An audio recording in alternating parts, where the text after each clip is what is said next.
Hello, and welcome to the Professor Podcast with Ruth and Claire. Each episode, we talk about a particular topic in the life of a professor. Ruth is a visiting professor at a large university in Ireland, and Claire is an associate professor at a primarily undergraduate university in Northern California. The purpose of our podcast is reflection, so we bring something we think is working and something we're working on to discuss. Welcome to the Professor Podcast with Ruth and Claire. I'm Ruth. And I'm Claire. And today we're doing our second part of our holiday review, where today we'll have Ruth's pick of a previous episode to review. So, Ruth, what did you pick? This is all very exciting. I feel like we should do more surprise reveals in our future podcasts. I feel like I'm getting a present right now. I'm like, what one is it going to be? So mine is actually also a reasonably recent one, which it's the self-graded exams episode. Oh. So I loved that one, and I just really enjoyed it. And I think I really enjoyed it because it was like super interesting and a whole new topic that I was like really skeptical about. Like I was really going into it like, no, I don't think so, Claire. So that was kind of interesting to kind of be convinced the other way.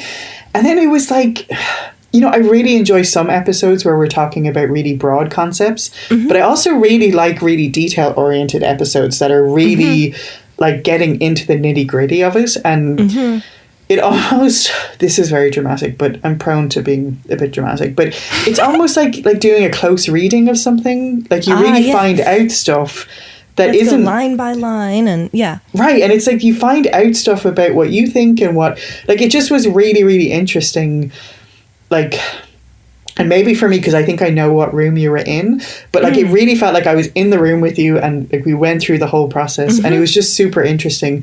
And then it was also you were so enthusiastic about it, like that was very infectious. So yeah, I love that episode, and I really, am I right in saying that's the first time we did one like that?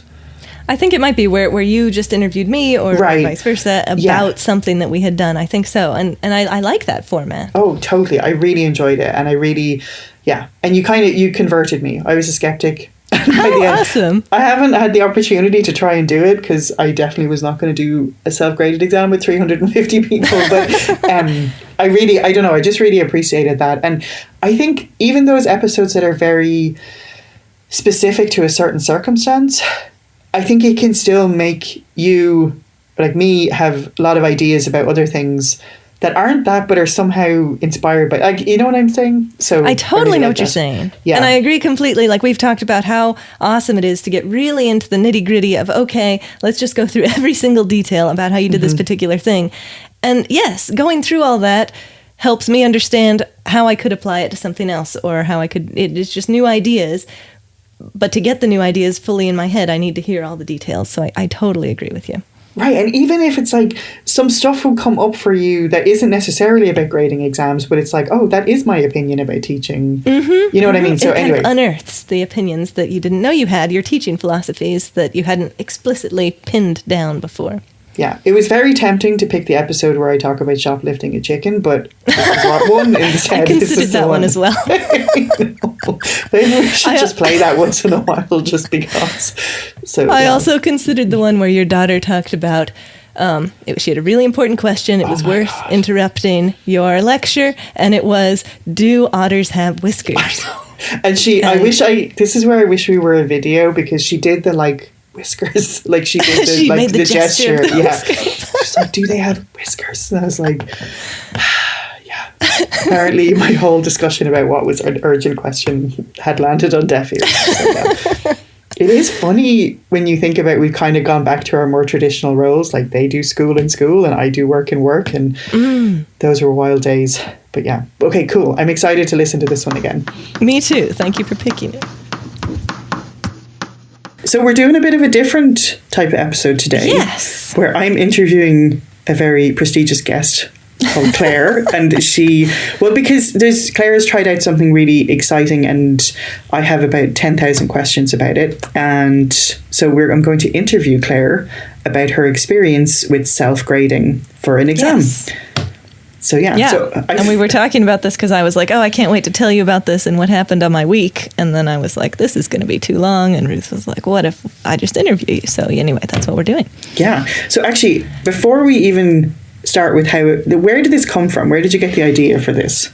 I got this idea from former Professor Podcast co-host Blaise Thompson, and who, at the University of Wisconsin-Madison, I understand that their chemistry department does this quite regularly, and so he told me the idea, and then I said, that sounds pretty cool, and I gave it a shot. Cool. Okay, so tell me the setup. So tell me what kind of class this was. Like, is this first years or not quite first years, or how did it set up? And is this replacing, but it's not the word I'm looking for, but was this a midterm exam? Yes. So this was a midterm exam. And it's my upper division, like 400 level. A lot of these people are about to graduate in a semester or two class. And it's called Instrumental Analysis. A variety of majors, mostly chemistry majors, but also some oceanography, geology, a few other things. Small. I've got maybe 17 students. And the way it worked was I gave them a take-home exam, so they had a whole week to work on it. It was honor code, working individually. They had to sign a little thing saying they worked individually. And then, so after they had it for a week, they brought physical copies of their answers to all the questions to class. I gave them each a red pen, and so they had their answers and their notes if they wanted them, and this red pen. And then the idea was we would spend the whole lecture day, when we might have been, the day that I normally designated for taking an exam in class. Instead, we were going to use that day for going over the exam answers. Oh, wow. And so the students, I put on the board like numbers 1 through 5, and then 5 volunteers came up and wrote out their answers for 1 through 5, or, each student wrote one answer. And I tried to make it low stakes, so I was like, you don't have to put your whole answer, just get us started, or if you want to put your whole answer, whatever you want to, but we're trying to get us started on a discussion of the question, and in the end, the goal of today is by the end of today, we're going to have full correct answers for all the questions on the board through discussions, So everybody wrote an answer, and then once, those 5 volunteers sat back down, I said, okay, let's start with question 1, so-and-so. Will you talk us through your answer? And they talked us through the answer. And then I said, okay, can anyone think of anything to add or change to this answer? And then we had a discussion. And it was a very lively discussion. People saying, well, I did almost the same thing, but over here I did this other thing. Or, wow. And then... So can I ask you a question? Yeah. So did you pick people to put their answers on the board? You hadn't seen their tests, so you had literally no idea. Okay, so you weren't picking necessarily a correct... No, I wasn't. I mean, they probably self-picked, I assume, questions they felt more confident on. Didn't write anything. You just gave them volunteer to stand up. But okay, so the key thing there is they volunteered. They volunteered. Okay. And I only had a total of 10 questions and 17 students, so not everybody wrote an answer down. So it was up to them if they wanted to. I think that's great, yeah. So they picked ones they felt reasonably confident I think so. Yeah. And we built on it, so some people did have incorrect answers up there, or at least lots of people had incomplete answers and a few people had incorrect, answers, but we built on it, so we'd start out with whatever that person thought. Somebody would say, oh, what about this diagram? I think this diagram would be useful. We'd draw the diagram on the board, and then someone would say, okay, so I think the key thing that hasn't been mentioned yet is this aspect about the diagram, and then we'd eventually, and I'd kind of add as things came up that should be in the answer that weren't in the answer, I would add them to the board just to complete out the answer. Okay, so I'm with you, right? So now we have this discussion happens, and they're going to write down and then sort of have the perfect solution through this discussion. Okay, where does the grading part come in? Okay, so after each question, I told them to score themselves. Simple rubric. I wrote the rubric on the board. 3, I got it perfectly right. 2, minor mistake. 1, major mistake. 0, did not attempt. And I got this rubric from Blaise as well. So it's, there aren't that many choices of grades, so it wasn't too hard. There are ambiguous cases, but it's pretty as easy as grading can be, I think.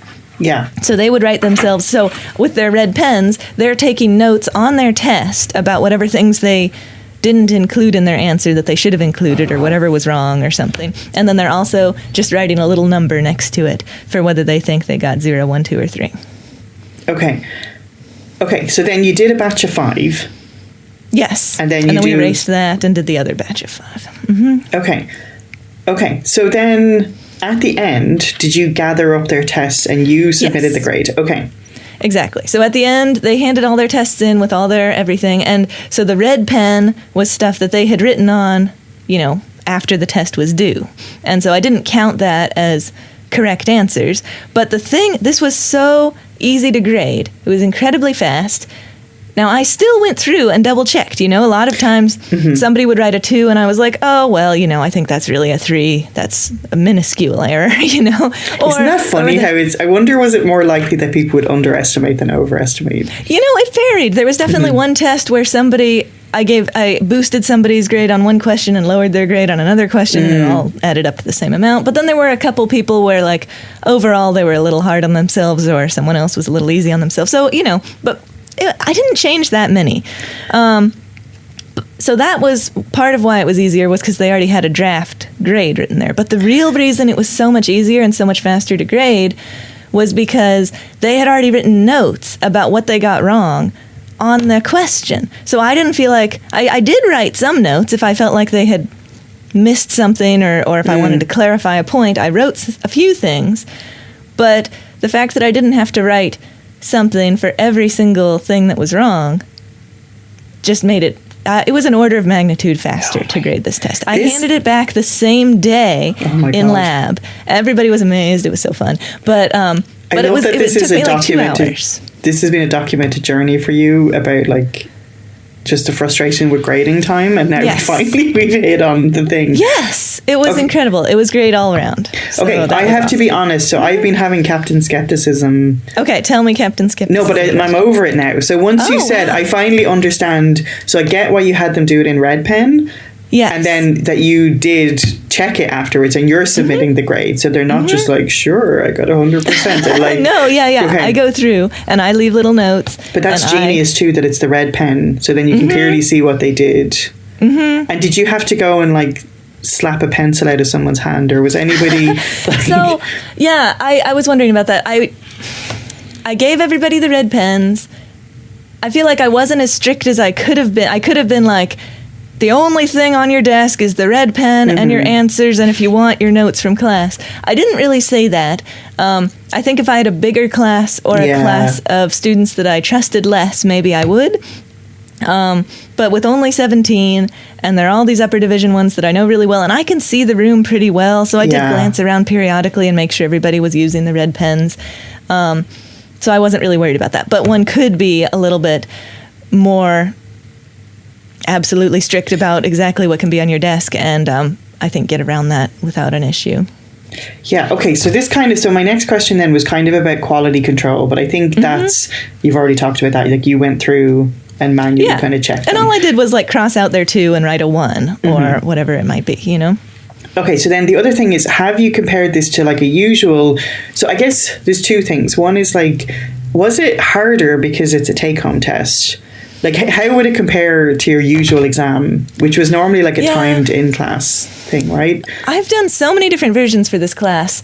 Originally, when I took the class from, the person who'd been teaching it before me, he had... his exams were half take-home and half in-class. And so I did that for a couple years, and then we had the pandemic, and then I made it fully take-home for a year, and then I made it fully online, short questions that you answer time. So I've done lots of formats for this class. So... I guess the answer is I don't feel like I have a go-to test for this class that I was changing. But I tried to make it questions, a combination of questions. Some of them were pretty much things that we talked about that they needed to look through their notes or remember. And some of the questions were things that we talked about, but in a little bit more depth. So they had to go read a little bit more or learn a little bit more than we had. And I told them explicitly that the goal of the take-home test was to be a learning experience. And so I was hoping that as they went through and found all the answers, they would be learning something that they had missed along the way, or they would be learning it to more depth or something like that. And so by the time they got to the in-class time when we were going to discuss all the answers, hopefully they would have gotten more depth out of the material at that point. And then maybe they got like 90% understanding on one question and someone else had a different 90%, and together by the end of our discussions, they'd both have 100% understanding of that question. So I told them all those goals. I will say this class is heavily lab-based, so I feel like the exams are a little bit less important than maybe in some other classes. So I wasn't too worried about trying something radically different. I love that. I feel like this is such a cool experience because, well, like you said, you had trust with these students, and then it's not that entire grade, but then also how cool for them. Do you know what I mean? Right. To be like, we're actually just about to graduate now, and this is what we're shifting into, and it just sounds like such a. Did you ever see college experiences on TV? There's some program I used to watch. I feel like it was they were all in law school and everyone was always discussing things, and it just seemed like this super dynamic, and I was like, ooh, that's what college is going to be like. So it just feels like that. And it's not the same thing at all, but I really remember in my primary school when I finally got to the last year, instead of using whatever, we would now have these binders, and I was like, I am the most sophisticated. Now I'm at the binder level. Yeah. And so that's super cool. Okay. I do feel like the discussions were really exciting. They were animated, somebody would say, no, but shouldn't it be this way? And someone else is like, no, so because of this. And then it was all back and forths, and because they had really just spent a long time and a lot of effort really invested on in this that exam. Problem. Yes. Okay. Exactly. Because That's it was an so exam. cool. It wasn't just a random problem that I posed to them. They had spent time getting their answers, and now they're hearing more thoughts about these things. So it was really a great moment for learning, for them to really think about it more. And one guy, after class, he followed me back to my office and demanded an answer about this electrochemistry concept that he just realized he didn't understand. And, dude, when you actually recognize that that's what the exam is for. Right, exactly. And if you just hand in an exam and then get your grade, maybe you realize that. Maybe you'd have a similar response, but I don't think it'd be as likely to have such a realization that, oh my goodness, I don't understand this concept. What is going on? Let me figure this out. So that was exciting. Yeah, I love, because I feel like I can't really articulate this quite yet. It's going to take some digestion time. But for me, my major experiences have been with take-home exams, where you just are obsessed with these questions. And I feel like there's something that truncates after that, and I feel like this is what really brings it to a close nicely. Do you know what I mean? You're I think so. Yeah, I love this. Okay, just one more thing about the student response. 3 out of my 17 students just individually and spontaneously told me that they found this a really good experience for learning.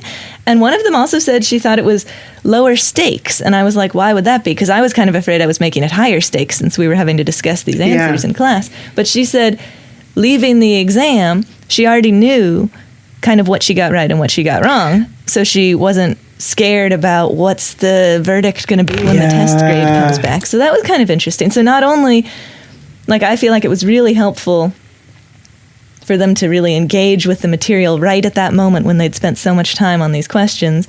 And they seemed to think that too. And then it also it seemed she thought it was lower stakes and more relaxing. So that's great too.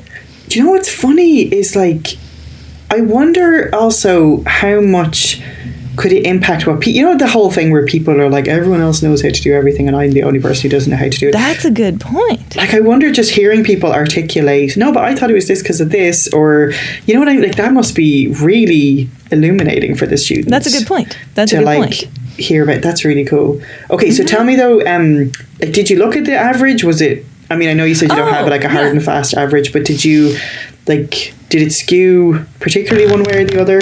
No, it seemed very reasonable. I had a bunch of A's and B's, a few C's, and then a few F's, and that's pretty normal for this class. It was what you'd kind of expect based on how people had been doing in their lab reports and stuff like that. So, as usual, there's a few exceptions where somebody was doing well on one thing and less well on another thing, but it was all very normal. So I didn't, when I got to the actual grades, I was like, oh, this is pretty much the same. And in fact, a note on grading, I had been thinking, if we did this 3-2-1 thing, And I had been thinking, I don't know, is a 2, like, should I count that as 2 points out of 3 possible points? Because that seems kind of like a harsh, you made a minor mistake and now you're all the way down at 2/3 of the points. So I had been thinking I might make a 2 like an 80% or something like that. And so I was planning to do this complicated thing. But in the end, when I just did it, there were 30 total possible points because there were 10 questions and each one was 3 points, and we just added them up and did the math, just normal division, 27 points out of 30 or whatever. That actually was a perfectly reasonable grade distribution, and I ended up just adding 3 points to everyone's grade because the high score in the class got a 29 out of 30, so I just made that a 30 out of 30, and the distribution was great. So then I was like, okay, I won't do anything complicated. That's so cool. Okay, here's my next question. Okay. How much did the students know before they came into the room how this was going to go? Sure. I mean, I tried to tell them most everything. But of course, they weren't used to it, so they probably didn't understand it fully.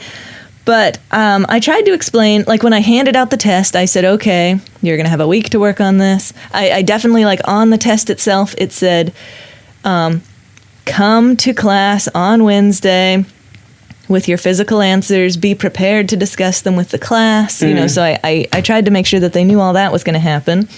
But I'm sure that it was new and they didn't know all the ins and outs until we were there. Like I didn't tell them about the red pens and stuff like that until I handed them out. And I told them there'd be a simple rubric they'd score themselves on, but I didn't give them the rubric until we were there. That all seems reasonable, though. Yeah, so I tried to give them all the information they needed to, like, be emotionally prepared to talk about it, Yeah. Okay, and then what would you do differently next time? And then a side question to that, would you extend this to classes that are, like, earlier in the sequence? And if you did, would you do it differently? Okay. Great question. So, the one thing that I would definitely try to do a little bit better on the next exam for this class, which we're going to do the same format, was doing a little bit better job of moderating the timing of the discussion. Like we ended up spending like 40 minutes on the first 5 questions and then only 10 minutes on the last 5 questions, which I could have done a better job. I kind of thought the first question of the exam was going to be one of the ones we spent more time on, so I didn't worry that we were spending so long on it. Because I thought, the next 3 questions are going to be gimmies, we'll be done. But though they had a lot of discussion about the next 3 questions too. So anyway, I just need to, be more systematic about how much time we have for each question.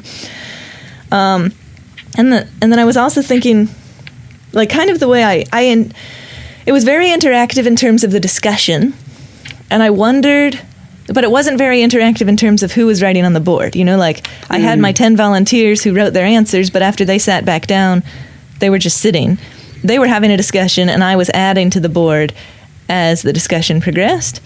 So I was wondering at first whether I wanted to make it a little bit more like more people keep coming up and adding answers to the board, but I kind of don't think so. I think I want to keep it the way I did it. Because I really like that the students start off the discussion and put their answers on the board, and then they were having a lively discussion, and so that's good.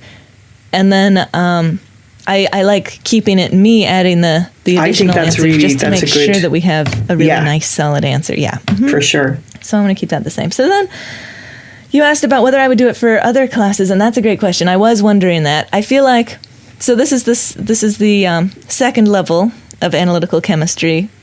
Smaller class, more senior students. I wonder whether I would want to do it for the first level of analytical chemistry. I think I would try it, but the concerns I have, a larger class, so I'd have to be a little bit more careful about making sure that I'm being fair in terms of it being easy to, you have to use this red pen and you only have so many notes out and that kind of stuff. My other concern is that in the first level, I do find the exams really important. Which is a funny argument because I do think this new version is a better version of exams in terms of student learning. So if I find exams more important, you would think, well, I should definitely do this new version of self-grading in the lower division class, but I'm just a little worried about temporary fallout during the implementation procedure. But I think it would be worth it, I will make a couple mistakes as I'm learning how to do it, but overall, I think it'll be worth. So yes, I do want to do it. Could you imagine a scenario where you do this with this group a few times and then really get it down, and then maybe. And I think it's like, because just even when you're saying that, I feel like there's different material requires different approaches. Yes, and so I don't think that's crazy.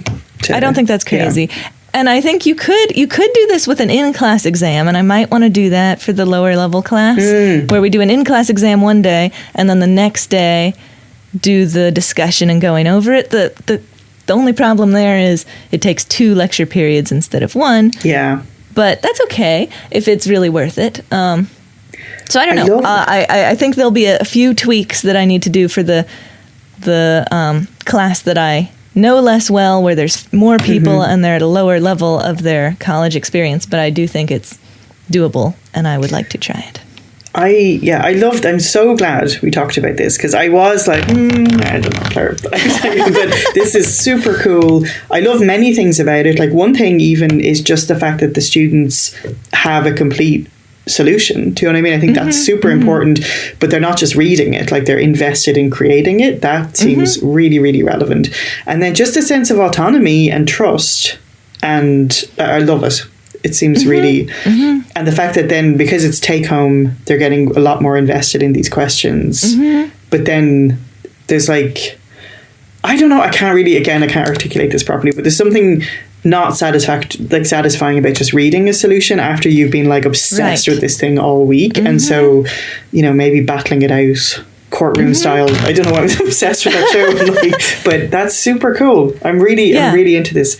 You should totally present on this somewhere. I think this is such a cool, you just did here, but elsewhere, other venues. This is super cool. I'm into it. I'm looking forward to seeing. So we have 2 exams in this class. This was the first one. I'm excited to see if it goes as well in the second one. But so far it just seems like a win-win-win, and I don't even see a downside. So that's so the students cool. get more time with the material. They get really invested with the material. Then they have their answers. It just seems great. Yeah, wonderful. Thanks so much for sharing. Thank you, Ruth. Thank you for joining us on this special holiday review episode, where we look back on some of our favorite episodes of the past. We're delighted to have you as a listener, and we'd love to hear from you about any professor things you're thinking about, episode topic suggestions, or anything else that you'd like to share. You can reach us at contactprofessorpodcast@gmail.com. If you'd like to support the podcast, the best way is to spread the word about it. Share it with your colleagues or write a review wherever you listen. Happy holidays!